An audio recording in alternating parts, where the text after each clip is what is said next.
السلام عليكم ورحمة الله وبركاته. إن الحمد لله نحمده ونستعينه ونستغفره ونعوذ بالله من شرور أنفسنا ومن سيئات أعمالنا. من يهده الله فلا مضل له ومن يضلل فلا هادي له. أشهد أن لا إله إلا الله وحده لا شريك له وأشهد أن محمدا عبده ورسوله. اللهم صل وسلم وبارك على محمد وعلى آله وأصحابه أجمعين. عباد الله أوصيكم وإياي بتقوى الله. فقال تعالى: يا أيها الذين آمنوا اتقوا الله حق تقاته ولا تموتن إلا وأنتم مسلمون. أما بعد، فإن أصدق الحديث كتاب الله وخير الهدي هدي محمد صلى الله عليه وسلم وشر الأمور محدثاتها وكل محدثة في الدين بدعة وكل بدعة ضلالة وفي الرواية وكل ضلالة في النار. Ma'asyiral muslimin wal muslimat jemaah yang dimuliakan Allah Tabaraka wa Ta'ala, bersyukur kita kepada Allah Rabbul Alamin. Allah yang masih berkat kita nikmat-Nya untuk tetap bisa beribadah kepada-Nya, di antaranya dengan senantiasa bermajlis ilmu, khususnya mengkaji sirah para sahabat radhiyallahu anhum wa radu anhum yang telah Allah ridhai, bagi para mereka yang telah Allah pilih untuk menemani dakwah Nabi-Nya sallallahu alaihi wasallam yang mulia. Maka tentu kita haruslah termotivasi untuk mengamalkan apa yang telah mereka amalkan, menjadi orang-orang yang mengikuti jejak langkah mereka di dalam menemani dakwah Islam yang mulia ini. Semoga Allah berikan kita hidayah untuk bisa mencontoh para sahabat radhiyallahu anhum dalam kehidupan sehari-hari kita. InsyaAllah dengan keberkahannya Allah istiqomahkan kita, dan selanjutnya Allah wafatkan kita dengan husnul khatimah. Amin ya rabbal alamin. Salawat dan salam mari kita sampaikan kepada Rasulullah, ya Allahumma shalli ala Muhammad. Dengan perbanyak salawat pada beliau dan tentunya mengamalkan sunnah-sunnahnya, insyaallah kita akan mendapatkan syafaatnya. Amin. Kami hormati kemuliaan Sahabul Bait, Bapak Ibu dan sekeluarga, para jemaah sekalian, orang tua kami, hadirin wal hadirat rahimani wa rahimakumullah. Season yang kedua di dalam membahas sirahnya sahabat yang mulia Umar bin Khattab radhiyallahu ta'ala anhu. Setelah mengkaji siapa beliau, mengkaji bagaimana Islamnya beliau, sebagian keutamaan beliau radhiyallahu anhu, maka di malam yang mulia ini kita akan sampaikan bagaimana Nabi Shallallahu Alaihi Wasallam telah memberikan kabar gembira bahwa beliau akan mendapatkan jannah surga Allah Rabbul Alamin.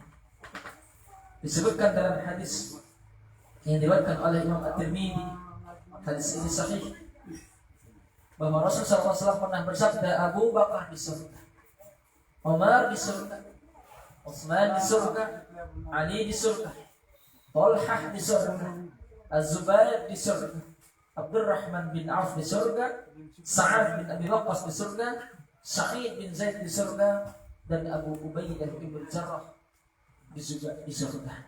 Hadis sahih Imam Tirmidzi yang meriwayatkan ini dari sahabat yang salah satu di antara 10 ini, yakni Abdurrahman bin Auf yang meriwayatkan hadis sahih ini.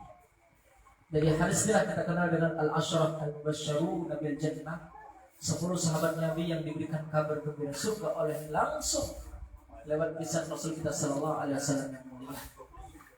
Maka dari hadis sahih ini Rasulullah memberikan kabar gembira tidak hanya Abu Bakar, juga Umar. Rasulullah memberikan kabar gembira dia surga. Bahkan oleh Ibnu Mas'ud radhiyallahu anhu, beliau pernah meriwayatkan bahwa Rasul sallallahu alaihi wasallam bersabda, akan datang kepada kalian ya dari penduduk surga. Rasul sampaikan itu, maka yang datang siapa? Abu Bakar As-Siddiq. Setelah itu Rasulullah sampaikan lagi, akan datang kepada kalian seorang dari penduduk surga. Rasul sampaikan yang kedua kalinya, maka yang datang ternyata adalah Umar bin Khattab radhiyallahu anhu. Hadis Tirmidzi dan disahihkan oleh Imam Al-Hakim, diakui oleh Adz-Dzahabi. Jadi dua hadis ini minimal betapa Umar bin Khattab adalah seorang hamba Allah yang salih, sampai wafatnya salih husnul khatimah, syahid bahkan, yang oleh Rasul kita sallallahu alaihi wasallam berikan kabar gembira beliau 2 kali minimal untuk besok akan mendapatkan surga. Ya. Bahkan oleh Rasulullah sampaikan lagi, ya, dalam mimpinya Rasul kita sallallahu alaihi wasallam pernah mengatakan baina ana naim, ketika aku sedang tidur, ra'aituni fil jannah, aku melihat dalam tidurku itu, dalam mimpinya Rasulullah, ya, yakni di surga. Rasulullah bermimpi masuk surga, yang kemudian apa kata Rasulullah? Fa idza imra'atun tatawaddau ila janibi qasrin. Aku lihat di sana ada seorang wanita yang berwudu di samping sebuah istana. Faqultu, aku kata Nabi sallallahu alaihi wasallam berkata, liman hadzal qasr? Ini istana punya siapa? Faqalu, maka mereka di sana menjawab, li Umar bin Khattab. Istana itu punya Umar bin Khattab. Fadzakartu ghairatahu. Aku teringat kata Nabi sallallahu alaihi wasallam tentang kecemburuan Umar bin Khattab. Ya, maksudnya Rasul sudah melihat, ya, ada wanita di sana sedang berwudu.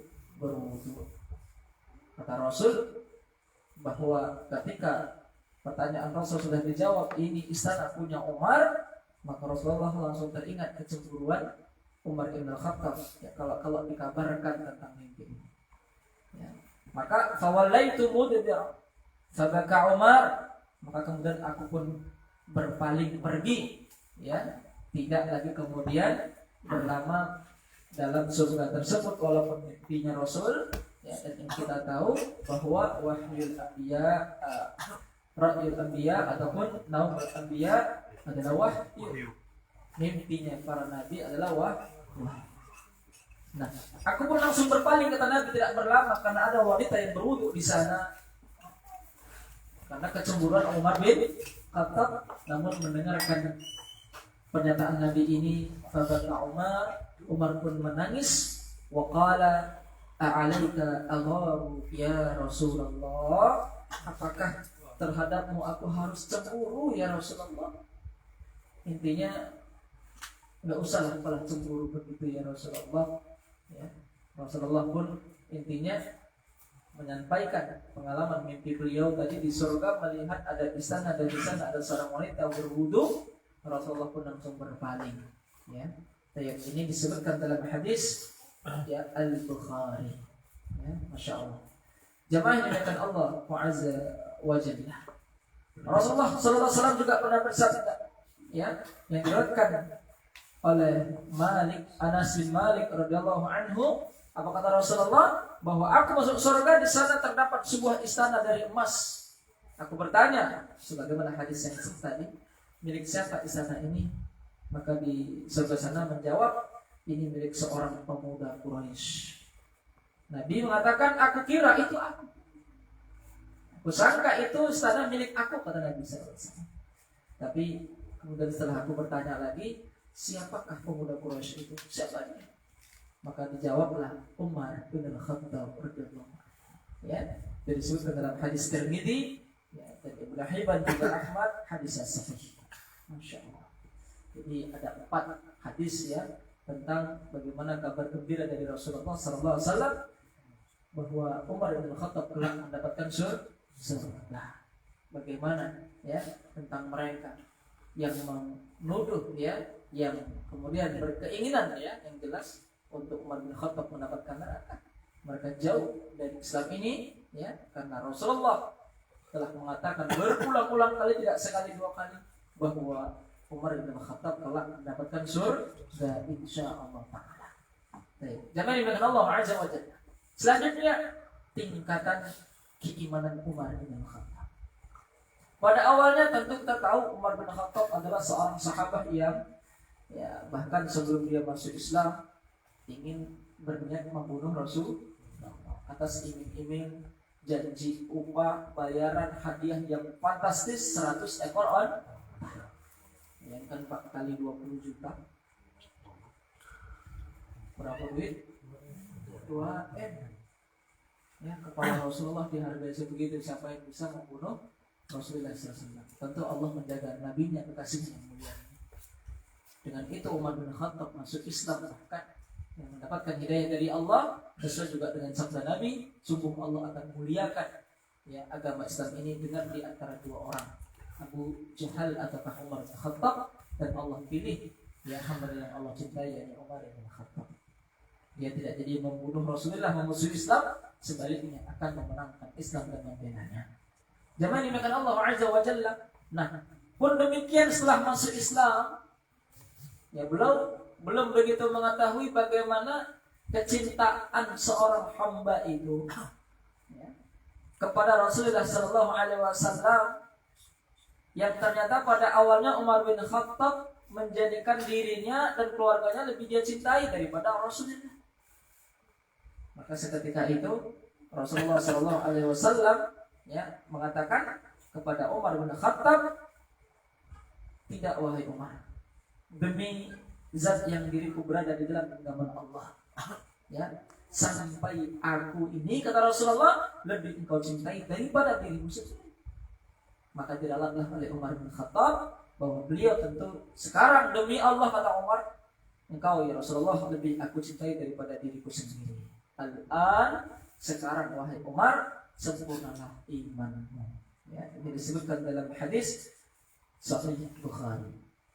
Jadi pernyataan Rasulullah ini menunjukkan tingkatan imannya Umar sudah sempurna.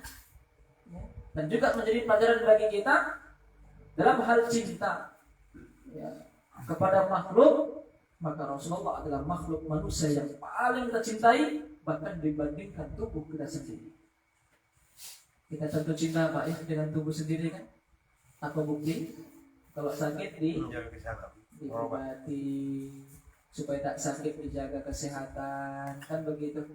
Ya, bahkan apa itu istilahnya, mencegah lebih baik daripada mengobati, kan begitu. Nah, itu mau cinta kita kepada diri sendiri. Nah, dengan Rasulullah, maka mencintai diri nomor 2. Cintai diri Rasul Sallallahu Alaihi Wasallam.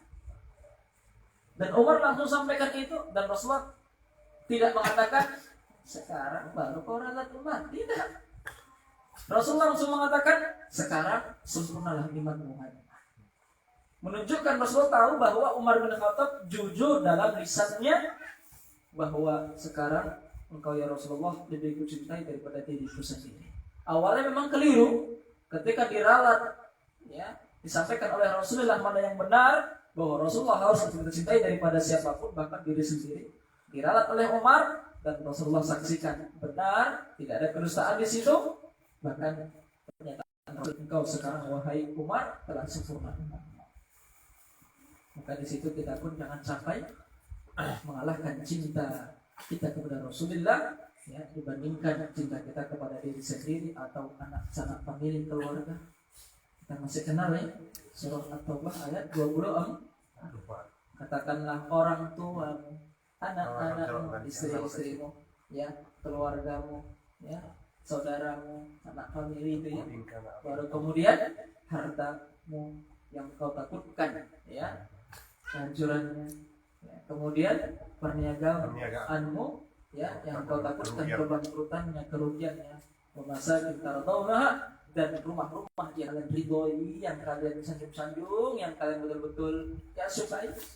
Yang 8 ini habba ilaikum minallah wa rasulihi. Yang 8 ini lebih kalian cintai daripada Allah.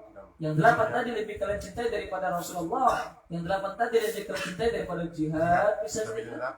Fatarabbasu hatta yatallahi bi'amri. Tunggu tanggal main. Allah akan berikan perhitungan, tentu perhitungan adab kepada kalian. Na'udzubillah. Maka 8 versus 3 kita banding-bandingkan nih Pak ya, antara dakwah yang bisa bila dengan istri mana lebih cintai? Betul ya. Kalau Umar dan dikatakan Rasul sempurna imanmu. Sekarang udah ada lagi Rasulullah. Ya, mudah-mudahan jujurlah kita katakan itu. Amin ya Rabbal. Ya. Jihad atau dakwah dibandingkan dengan anak kita, mana lebih dicintai? Tak bisa jawab. Jihad dan dakwah. Mau tak mau begitu. Udah kata Allah 8 dengan yang 3. Jangan sampai 8 mengalahkan yang 3. Allah Rasul jihad. Karena dakwah kita adalah jihad kita. Maka jangan dinakan Allah Azza wa Jalla. Ya, seperti itu termasuk jihad kita, usaha kita untuk ya mengajak orang kepada kebaikan. Maka jangan dinakan Allah Azza wa Jalla. Umar dengan pernyataan masalah cinta beliau kepada Rasulullah lebih daripada cinta beliau kepada dirinya sendiri, itu menunjukkan keimanan beliau sudah sempurna kala kita. Dan kita pun ingin seperti itu. Mudah-mudahan Rasulullah baru diri kita dan seluruh kaum muslimin. Ya, hadirin yang dimuliakan Allah Tabaraka wa Ta'ala, dan para sahabat selain Umar pun demikian. Ada yang kemudian mau dieksekusi mati. Ya, Hubayb radhiyallahu anhu.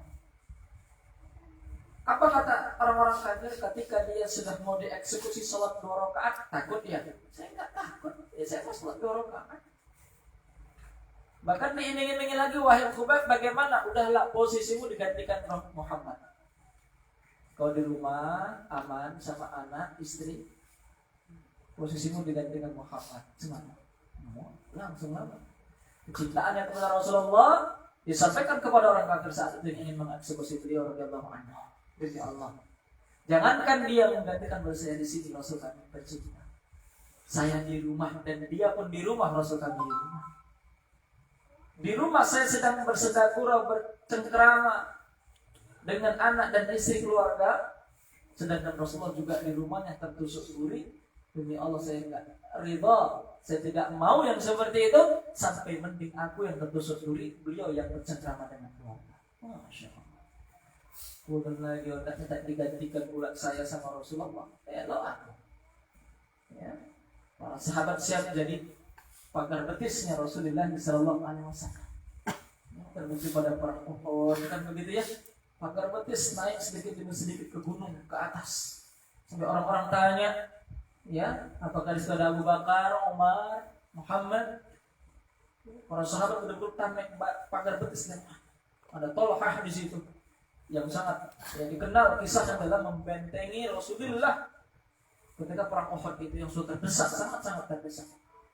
Biar tubuh habis, ya, bahkan menjadi, ya, taruhannya adalah nyawa. Yang jelas jangan sampai Rasulullah yang terkena anak-anak panah, tombak, pedang yang orang-orang kafir itu. Segitunya cinta para sahabat. Dan Umar pun begitu dalam kisahnya. Zaman dimuliakan Allah Azza wa Jalla ini, tingkatan Umar, keimanan Umar sudah Rasul sendiri yang memvonis telah sempurna. Nah, jangan diragukanlah. Selanjutnya, bahwa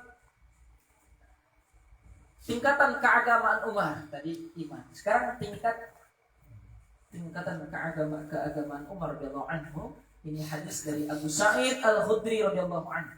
Apa kata beliau? Sami'tu Rasulullah sallallahu alaihi wasallam, aku mendengar Rasulullah sallallahu alaihi wasallam bersabda ketika aku sedang tidur, lagi-lagi mimpinya Rasulullah. Aku melihat ada orang yang diperlihatkan kepadaku, mereka mengenakan gamis. Di antaranya ada sampai sedada, ada yang gamisnya juga yang lebih rendah dari dada itu, dan diperlihatkan pula kepadaku Umar bin Khattab mengenakan gamis yang ia tarik-tarik. Ya, ada yang sampai dada, ada yang bahkan apa tadi, yang lebih rendah dari itu lah. Gamis kan ya biasanya lewat punggung kita ini. Ada yang sampai dada, ada yang lebih rendah dari itu gamisnya. Nah, Umar bin Khattab sampai narik-narik. Maka mereka berkata, bagaimana engkau mentakwil mimpi tersebut? Ya, maka Rasulullah menjawab ketika ditanya, bagaimana engkau mentakwil mimpi itu ya Rasulullah? Apakah jawab Rasul sallallahu alaihi wasallam? Itu adalah agama. Maksudnya sangkingkan panjangnya dan banyaknya agamanya Umar bin Khattab. Itu takwil dari gamis yang dipakaikan Umar bin Khattab di surga. Itu disebutkan dalam hadis Imam Bukhari dan Muslim. Sahih Bukhari Muslim. Gamis yang ditarik oleh Umar panjang itu takwil Rasulullah apa? Agamanya Umar bin Khattab. Masya Allah. Nah, maka sekarang ilmunya Umar. Ilmunya Umar tentu tidak pun lagi. Beliau di antara ulamanya sahabat. Ingat sahabat ada yang kemudian tidak ulama dan ada yang tingkatannya ulama dari kalangan sahabat. Nah, ulama dari kalangan sahabat adalah diantaranya Umar bin Khattab. Ya, hatta Ibnu Abbas radhiyallahu anhuma itu pernah tanya tentang satu ayat tafsirnya kepada Umar bin Khattab dengan segan-segan dia nanya. Ya, hanya tentang siapa yang Allah maksudkan dalam Quran surah At-Tahrim, dua istri Rasulullah yang sempat kompak untuk menyinggung perasaan Rasulullah. Maka Umar yang menjawab itu adalah Aisyah dan Hafsah putrinya sendiri. Ibnu Abbas turjumanul Quran, ahli tafsirnya Quran, yang Rasulullah doakan kepada dia dan Allah kabulkan. Allahumma faqihhu fid din wa 'allimhu ta'wil. Pahamkan dia agama, ajarkan dia takwil Quran. Tapi begitu pun nanya kepada Allah, menunjukkan dalamnya tingginya ilmu Umar bin Khattab. Jadi bukan cuma jago dalam hal tinju, ya, Masya Allah, tapi juga ilmunya dalam tinggi luar biasa. Jadi kalau kita mau mencontoh Umar, Pak, Allah ya karim, tidak fokus kemana ya Pak? Ke otot beliau mungkin agak tak terkalahkan, susah mengalahkannya. Mencontoh apanya ini? Ilmunya juga tidak terkalahkan. Luar biasa Umar bin Khattab. Maka wajar kata Rasulullah, Allah akan muliakan Islam dengan Umar. Secara fisik sangat memuliakan Islam. Secara ilmu juga dengan ilmu beliau yang berkah memuliakan Islam dan membelanya. Jamaah dimuliakan Allah Azza wa Jalla. Nah, Rasul sallallahu alaihi wasallam juga sampaikan lagi-lagi soal mimpinya beliau yang sahih ini ya dalam hadis, ketika aku sedang tidur, aku bermimpi meminum susu sampai aku melihat ke aliran air yang mengalir di kukuku. Kemudian aku berikan kepada Umar, kata Rasulullah. Mereka bertanya, sahabat, bagaimana engkau mentakwil mimpimu itu ya Rasul? Ya, bahwa beliau meminum susu sampai melihat aliran air yang mengalir di kuku Rasulullah. Baru diberikan itu aliran susu di kuku Rasulullah untuk Umar bin Khattab. Nanya sahabat, takwilnya bagaimana? Maka Nabi menjawab, itu adalah ilmu. Air tadi adalah ilmu yang diberikan kepada Umar. Maka Umar, ya, seakan titisan ilmu Rasulullah teruntuk kepada Umar ibn Khattab radhiyallahu taala anhu. Ya, dan ini disebutkan dalam hadis sahih Bukhari dan Muslim. Masya Allah, sahih semuanya. Walaupun tentu dalam hadis yang lain kata Nabi, ada Madinatul Ilm wa Aliyyun babuha.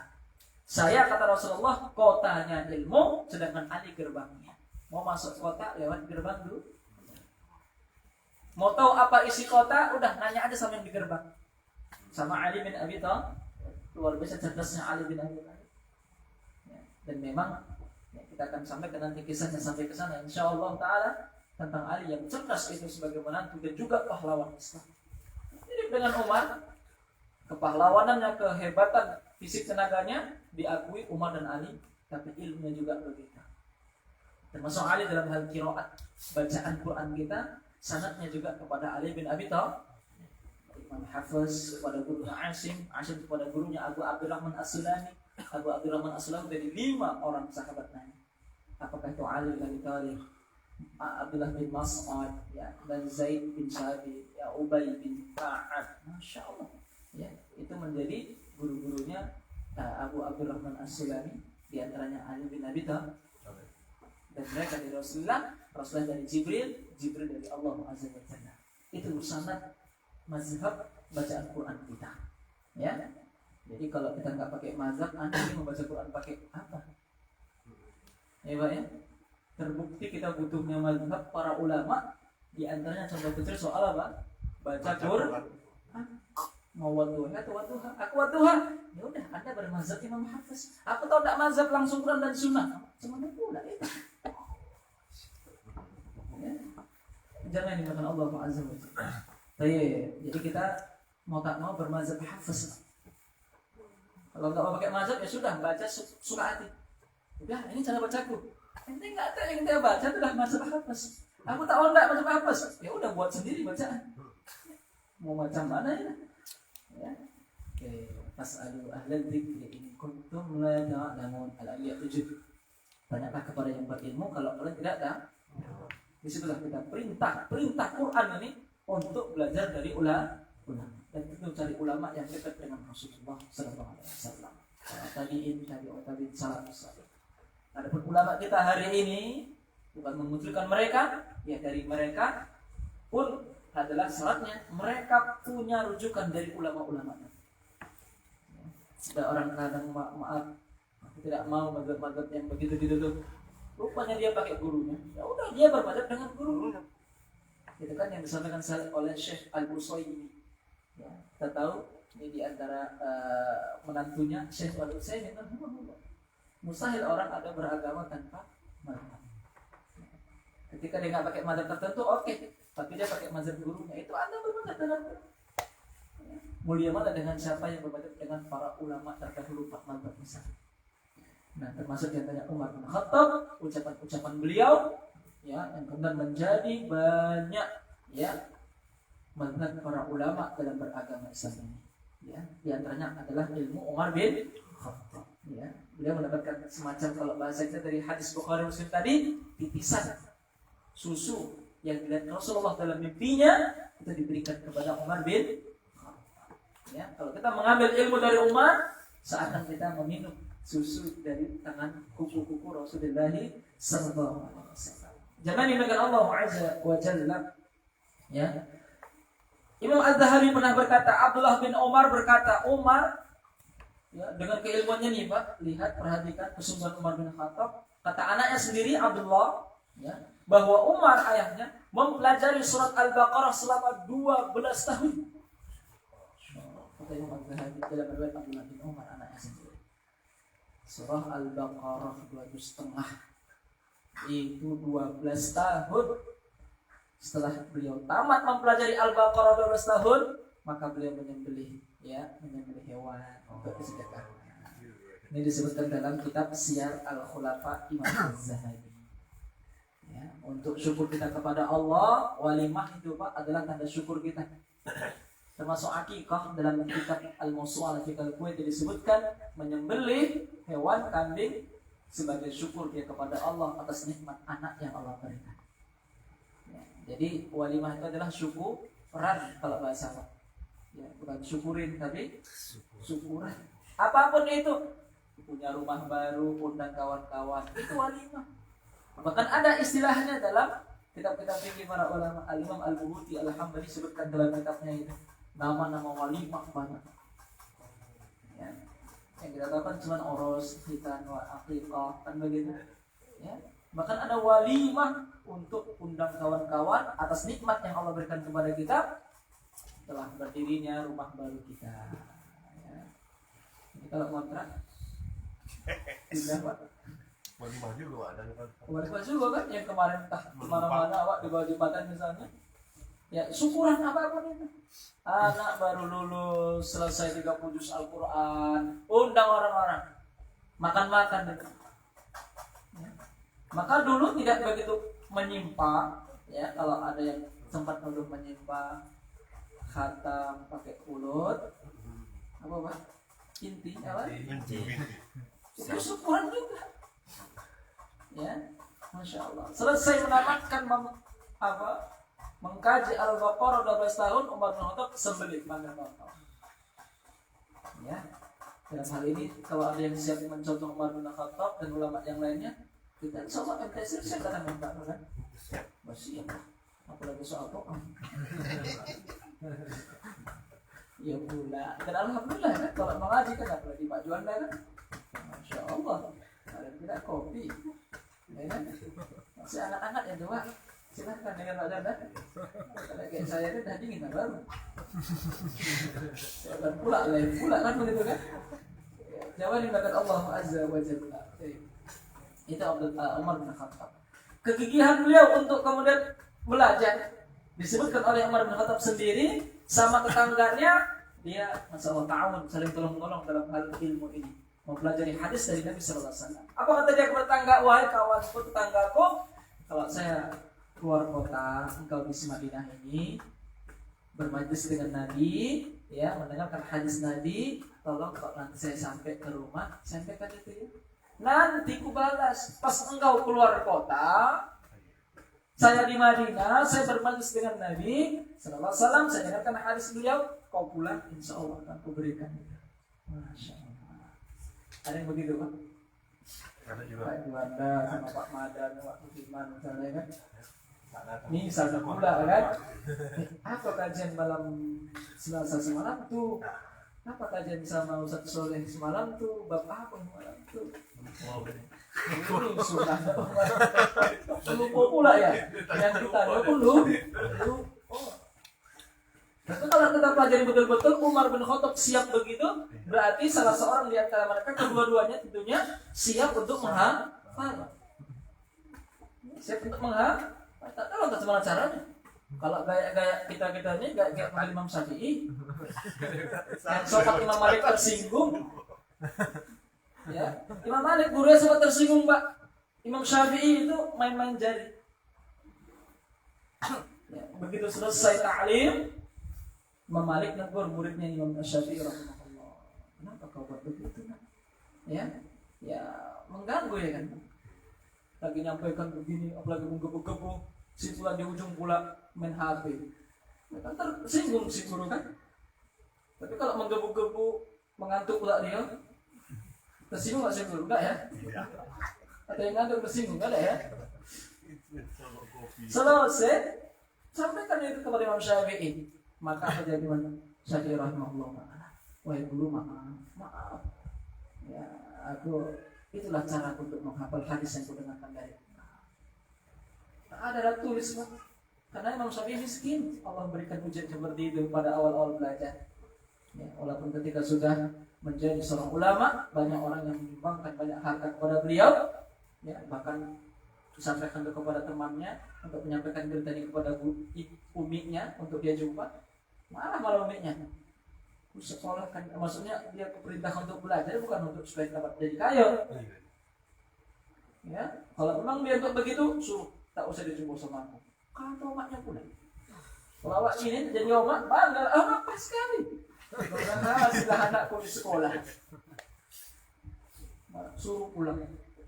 Imam Syafi'i bilang, umimu tidak terima engkau. Ya, kalau memang semata-mata belajar untuk memperkaya diri. Masya Allah, akhirnya yang dapat tadi itu banyak dibandingkan dengan orang-orang. Utusan datang lagi, wahai ibu, saya sudah tidak apa-apa, pengen bertemu. Kalau begitu datang lagi. Tentu sebagai ibu pun sebenarnya rindu ya, sebenarnya. Cuma mau mendidik anak, dia pun relakan apa ya Pak? Perasaan keibuannya. Semata-mata mendidik anak. Banyak Pak yang di pesantren kan? Kan agak semangat batin dulu kan? Anak mau rindu tadi semangat. Bismillah.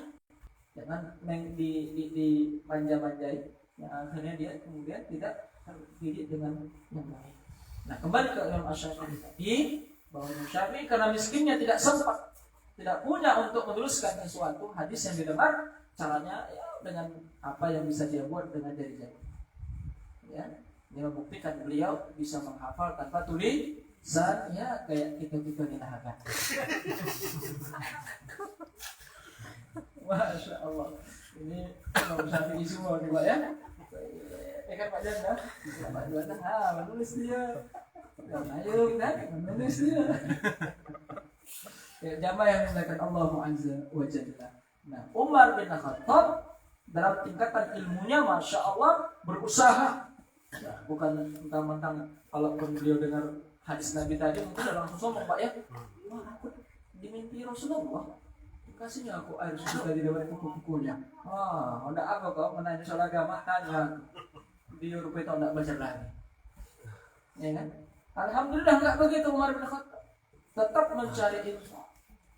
Sekelas Umar bin Khattab cerdas begitu pun, ya, tetap mencari ilmu, bahkan berusaha untuk semacam apa tadi? Kerja sama tetangga. Ya, kalau ingin kan malah lebih mudah, Pak. Bisa dipakai WA, apa tadi yang disampaikan satu, ya kan? Kajian satu soalnya apa? Kajian kita di sini, kakinya apa? Sintia apa? Semalam pembahasan apa dia? Share dong. Tak ada yang pernah minta begitu Pak? Tak ada ya? Ya mudah-mudahan nanti ada ya kan Pak. Tapi apapun minta siap pula. Jadi kita buat tu lah agak siap. Pak maaf lah aku perlu kok. Pas pula mengantuk aku kajian itu. Tanya pula. Udah ada YouTube. Udah ada pula di YouTube. Tengok aja apa. Habis pula kuota aku. Abang ini bisa WA. Iya, kuota WA saja. Kuota YouTube tak bisa. Inilah berkahnya orang kalau mengaji tidak yang mengaji secara langsung. Ingat, ada kemudian misalnya orang berikan kabar gembira pada masyarakat ya, yang mau ambil sembako bantuan itu di rumah Pak Juanda, ada 5 kilo boras, minyak makan 2 liter, ada juga telur sepapan, dan yang lain-lainnya. Syaratnya tak boleh pakai perwakilan, datang sendiri. Kira-kira bapak datang sendiri atau bawa istri, bawa anak, antara cucu bapak semua. Yang masih bayi pun mungkin bapak. Biar serubah dapat berapa? Satu orang satu pak. Bapak bawa kan? Ini bawa istri siapa ini? Jadi itu hanya diberikan ketika datang. Berkah-berkah begitu itu. Ya, jemaah dengan Allah Azza wa Jalla. Tapi saya yakin yang enggak baik nanti akan disampaikan ke istrinya. Insyaallah. Kok sopan. Jemaah dengan Allah Azza wa Jalla. Maka kita bisa perhatikan bahwa Umar bin Khattab radhiyallahu taala anhu ya, dengan keilmuan beliau, bahkan oleh Abdullah bin Mas'ud pernah berkata, ya, jika disebutkan ya orang soleh, maka yang terbayang padaku hanya Umar. Yang terbayang adalah Umar, karena Umar adalah orang yang paling mengetahui kitabullah dan paling paham agama Allah. Disebutkan oleh Al-Dhahabi dalam Siyar Khulafa. Kata Abdullah bin Mas'ud. Kata beliau lagi, menurutku keluarga kaum muslimin yang tidak bersedih saat ditinggal mati Umar adalah keluarga yang buruk. Yang enggak sedih ketika meninggalnya Umar adalah orang buruk, keluarga yang buruk. Karena Umar adalah orang yang paling mengenal Allah, paling banyak membaca Al-Quran, dan paling paham terhadap agama Allah. Ini disebutkan hadis riwayat Ibnu Abi Syaibah ya, dan juga Ibnu Asakir dan Al-Hakim sama Mas. Jadi sahabat sendiri ya betul-betul mengakui keilmuan Umar bin Khattab, paling paham agama Allah. Ini kan bahasa memang agak sedikit berlebihan, tapi mubalaghah ini artinya menekankan betul-betul dia paham sekali agama Allah. Ya. Dan ini dibuktikan lagi ketika di mana Umar bin Khattab ya itu memiliki firasat yang ketika dia menyampaikan sesuatu ya ternyata sesuai dengan Al-Quran yang turun setelah dia menyampaikan. Minimal 3 kata Umar bin Khattab, yang pendapatku sesuai dengan Al-Quran sebelum dia turun. Ya, Masya Allah, kita kenal di mana Umar pernah berkata 3 perkara pendapat yang sesuai dengan firman Allah sebelum datang ini Al-Quran ayat turun, Umar sudah sampaikan dan sesuai Al-Quran yang apa yang disampaikan Umar sebelumnya. Al-Baqarah ayat 125 ya. Kemudian Al-Ahzab 59, kemudian juga surat At-Tahrim ayat yang kelima. Ya, ini disebutkan oleh hadis Sahih Bukhari. Ya, dalam hadis Sahih Bukhari 3 ayat ini sebelum turun Umar udah sampaikan ke Rasulullah. Yang pertama tadi Al-Baqarah 125. Ya Rasulullah, seandainya kita jadikan makam Ibrahim sebagai tempat salatnya, maka turun datang betul Al-Quran Al-Baqarah 125 ya, untuk menjadi makam Ibrahim musalla. Baru yang kedua, apa kata Umar? Ya Rasulullah, seandainya engkau perintahkan istri-istrimu untuk pakai hijab, kenapa orang yang berbicara dengan mereka itu ada yang baik dan ada pula yang buruk hatinya? Kalau ngomong sama wanita yang gak pakai jilbab, pikirannya kan macam-macam. Sekiranya engkau perintahkan istrimu pakai hijab ya Rasulullah. Belum turun Al-Quran surat Al-Ahzab itu, ya, barulah turun setelah itu langsung tidak berapa lama turun Quran surah Al-Ahzab ayat 59. Masya Allah. Berarti kalau bahasa kita pas sekali diam-diam. Ya. Yang ketiga, Ya, apa kata beliau? Istri-istri Nabi sepakat ya untuk cemburu kepada beliau. Maka aku berkata kepada mereka, semoga Rabb-nya gantikan kalian itu dengan yang lebih baik daripada kalian, wahai umat ini, kata Umar. Ya, kalau kalian kemudian terlalu cemburu dan kemudian menyinggung perasaan Rasulullah, hati-hati kalian, bisa saja Allah gantikan kalian dengan istri-istri yang lain untuk Rasulullah. Turun surat At-Tahrim ayat 5. Ini hadis sahih Bukhari pada Rasulullah. Zaman ini dengan Allah Azza wa Jalla. Bukan hanya itu, bahkan dan ini menunjukkan keilmuan Umar bin Khattab dan kecerdasannya. Ya, dibuktikan belum turun ayat sudah sesuai pendapatnya dengan ayat Al-Qur'an. Ya, pernah tentang tawanan perang Badar, ya, di mana kaum musyrik Makkah itu mereka mengalami kekalahan. Ya, karena Allah tolong nabinya dan para sahabat ahli Badar itu dengan tentara-tentara dari langit, ya, para malaikat, ya, masya Allah, di mana 70 orang terbunuh, 40 orang tertawan kalangan kaum musyrikin. Nah, 40 orang tertawan ini, mau diapakan? Maka Abu Bakar As-Siddiq mengatakan, ya, ketika tanya Rasulullah SAW, dia mengatakan, Abu Bakar As-Siddiq radhiyallahu anhu, ya Rasulullah, di antara mereka itu ada yang anak paman mereka, ya kan, dan kemudian masih termasuk keluarga saling bersaudara. Maka kalau pendapatku ya Rasulullah, kata Abu Bakar, ya kau ambil saja mereka, bayar tebusan kepadamu, kau ambil, dan itu nanti jadi kekuatan kita, ya, untuk melawan orang-orang kafir berikutnya, dan semoga Allah memberikan mereka hidayah. Lembut Abu Bakar As-Siddiq. Sekarang Umar bin Khattab, ya, ketika tanya Rasulullah, apa pendapatmu wahai Umar? Maka Umar bin Khattab menjawab, ya Rasulullah, tidak seperti Rasulullah, aku tidak sependapat dengan Abu Bakar. Menurutku kita harus bunuh mereka, ya, walaupun mereka saudara. Kata Umar, Ali punya saudara Aqil, sama-sama anaknya Abu Talib, biar dia yang mengeksekusi Aqil sendiri. Malah begitu kan, udah sanksinya adalah dibunuh, yang bunuh saudaranya sendiri pula. Ali yang bunuh Aqil, dan aku, kata Umar bin Khattab, akan membunuh saudara yang kafir yang termasuk 40 tawanan orang musyrik di Badar tadi. Ya, karena mereka ini semua adalah pembesar-pembesar orang kafir.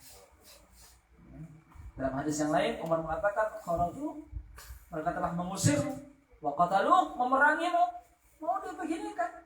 Mau kemudian dalam pendapat lain bahwa Abu Bakar minta supaya mereka diberi pekerjaan untuk mengajari, misalnya baca tulis kepada anak-anak ini.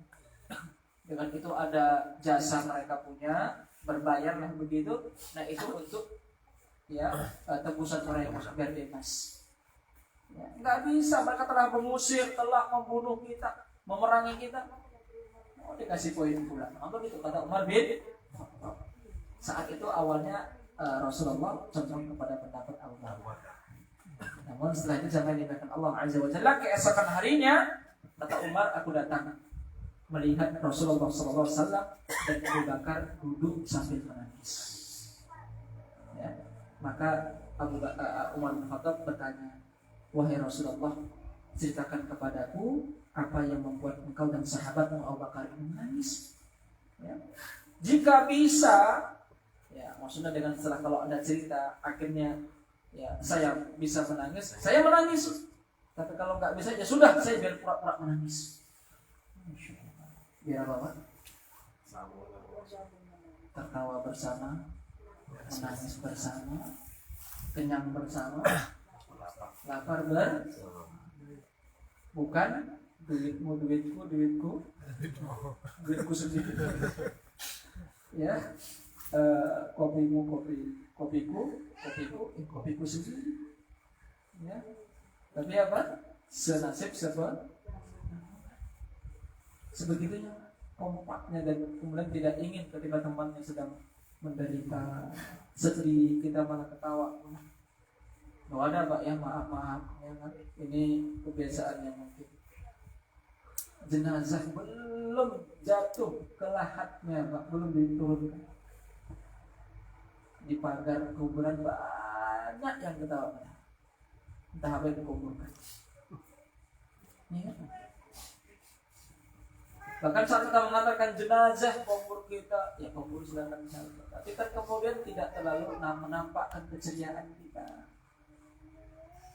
Disunahkan kita untuk menjaga perasaan saudara kita, apalagi mengantarkan jenazah yang menjadi ahlul bait mereka, saudara kita ini. Bahkan disunahkan oleh sebagian ulama untuk di belakang dekat dengan mayat itu. Agar apa? Agar kita teringat, sekarang biolah di situ, besok aku pula di situ. Teringat kita kematian. Malah makin ketawa. Tapi sakitnya sekarang awak kalau tidak mendekati proses membawa jenazah ke makam, bukan jenazah yang awak tengok, senyuman orang pula lah di stiker di mobil itu kan. Kasih apa itu kan? Awak harus dapat hikmah bisa menengok mayat tuh. Itu sunnahnya di belakang jenazah, teringat mati ya. Ini yang awak tengok tadi siapa? Senyuman yang mengasih pola begitu kan? Mobil jenazah gambarnya maunya gambarnya agak menangis sedikit. Nah kan? Udah akhirnya ikut menangis ingat akhirat pula. Menjaga perasaan. Nah Umar bin Khattab menjaga perasaan. Ya Rasulullah jika bisa menangis aku menangis, jika tidak ya pura-pura menangis benar-benar tidak. Ceritakan ya Rasulullah, kenapa anda berdua ini menangis, aku tidak ikut. Ya, maka Rasulullah SAW bersabda, aku menangis karena yang telah diperlihatkan kepadaku bahwa orang-orang yang tadi mau diambil tebusannya, mereka mengupahi orang kafir yang ditawan 40 orang ini, mereka memberikan tebusan biar bebas. Orang-orang yang mau diambil tebusannya tadi, hampir diambil tebusannya itu, ternyata diperlihatkan kepadaku, kata Rasulullah, siksa mereka lebih dekat daripada pohon ini, sambil menunjuk ada pohon yang dekat dengan beliau. Maka kemudian Allah turunkan ayat Quran surah Al-Anfal ayat 67 sampai 69. Tidak patut bagi seorang nabi mempunyai tawanan sebelum dia dapat melumpuhkan musuhnya di muka bumi. Maka makanlah dari sebagian rampasan perang yang telah kamu ambil itu sebagai makanan yang halal lagi baik. Maka Allah halalkan ghanimah saat itu kepada Rasulullah dan para sahabat, ya, dan tentu yang sekaligus menunjukkan pendapat Umar sesuai dengan Al-Qur'an. Masya Allah. Ya, kau butuhlah kata Umar. Jadi nggak apa-apa Pak menangis awak, rupanya pendapat kawan awak yang betul. Oh iya mas, semalam aku besi tokang sama dia debat. Rupanya betul, tidak apa dia Pak. Nangis awak, tak apa-apa Pak ya. Siap rujuk, ini tegolak pula. Ya, siap rujuk, jangan malu Pak. Enggak masalah. Dulu banyak, saya pribadi, kami pribadi begitu. Banyak dulu pendapat apa begitu, sekarang banyak yang menjual. Ya, ketika telah mengatai dalil hujjah yang kuat dari para banyak jumhur ulama misalnya. Ya. Jangan dimakan Allah Azza wa Jalla. Dan tidak hanya itu lagi bahwa Umar bin Khattab radhiyallahu anhu juga punya firasat sebelum turunnya ayat, dan sesuai dengan ayat kasus berikutnya adalah bagaimana hukuman untuk Abdullah bin Ubay bin Salul ketika mati enggak usah disolatkan. Ya. Nah, Rasulullah SAW ketika Abdullah bin Ubay bin Salul yang terkenal munafiknya itu sampai turun Quran 63 dalam Quran, ya, surat 63 dalam Quran surah Al-Munafiq, yang ketika datang tidak ja'at al-munafiquna qalu nashhadu innaka rasulullah. Dalam lisannya dia bersyahadat Rasul adalah Rasulullah, tapi Allah tahu dia munafik kadzibun. Bahkan pandai berstatistik Pak. Kalau mereka berbicara tasma' liqaulihim ka'annahum khusyubun musannad. Lisan mereka ini bicaranya ini Masya Allah cantik, halus, baik, seakan-akan kayu yang tersandar, saking kuatnya dalil mereka. Meyakinkan awak yang mendengarkan. Yuk, udah kawan kita nih rupanya. Wa idza khalau ila syayatinihim qalu, ketika mereka kumpul sama setan-setan. Setan di situ. Orang kafir pulang sama orang kafirnya, enggak, kami enggak sama orang beriman ya. Memang kalau kami berjumpa sama orang beriman ya wa idza laqul ladina amanu qalu amanah. Ya kami bilang enggak beriman.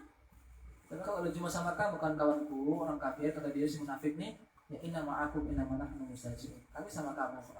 Kami sama orang itu cuma mustahzi'un, istihza'an. Ya mengolok-olok aja, pura-pura kan. Jelas ayatnya banyak tentang Abdullah bin Ubay bin Salul. Mati dia, Rasulullah SAW sholatkan. Bahkan Rasul pernah bersabda yang awalnya ketika Umar yang mengatakan bahwa Umar mengatakan pernah dia hari begini dan begitu, mengatakan ini dan itu, intinya adalah untuk menghancurkan kita umat Islam. Kenapa disolatkannya Rasulullah? Maka Rasulullah katakan kepada Umar, mundurlah engkau wahai Umar. Mundurlah engkau wahai Umar. Malah Rasul tekankan begini, aku diberi pilihan, misalnya aku diberi pilihan, maka aku memilih. Seandainya aku meminta ampunan lebih dari 70 kali, dengan itu barulah diampunkan dosa Abdullah bin Ubay bin Salul ini. Begitupun akan aku lakukan, kata Nabi SAW. Maka jangan demikian Allah. Akhirnya yang betul saja Rasulullah pun mensolati Abdullah bin Ubay bin Salul. Kemudian pulang Rasulullah. Nah, belum lama beranjak dari situ, maka turunlah 2 ayat dari surah At-Taubah Al-Baqarah. Tepatnya dalam Quran surah At-Taubah tadi di ayat yang ke-84. Dan janganlah pernah engkau mensolati salah seorang dari mereka yang mati. Jangan sholatkan orang munafik itu yang mati. Ternyata sesuai dengan pendapat lagi-lagi jemaah. Maka kemudian apa kata Umar? Aku pun kaget, kata Umar. Maka aku pun kaget setelah itu karena aku telah berani terhadap Rasulullah SAW pada hari itu. Dan Allah dan Rasulullah yang sebenarnya lebih tahu. Ini disebutkan dalam hadis Sahih Bukhari dan Muslim. Zaman dengan Allah Azza wa Jalla. Masih banyak tentang Umar bin Khattab ini. Akan kita lanjutkan insyaallah berarti ini sesi berikutnya. Mulai dari keislaman beliau, keutamaan beliau, tingkat keimanan beliau, keilmuan beliau, kemudian firasat dan kemudian beliau dengan kepemimpinan beliau, banyak yang mau disampaikan. Dengan kita membaca sirah ini yang kuat karena berdalilkan dengan hadis-hadis yang sahih, karena cerita Umar bin Khattab tebal luar biasa. Maka kitab ini cukup meringkas dengan hadis-hadis yang sahih yang perlu kita ambil teladan yang sangat baik daripada sosok para sahabat Nabi yang mulia. Semoga yang sedikit ini bermanfaat. Sesi kedua tentang Umar bin Khattab, kita akan lanjutkan sesi Umar bin Khattab berikutnya pada pertemuan berikutnya insyaallah taala. Saya sampaikan di sini. Saya sudahi. Wassallallahu ala Muhammad wa ala alihi wasallam. Walhamdulillahirabbil alamin. Wassalamualaikum warahmatullahi wabarakatuh.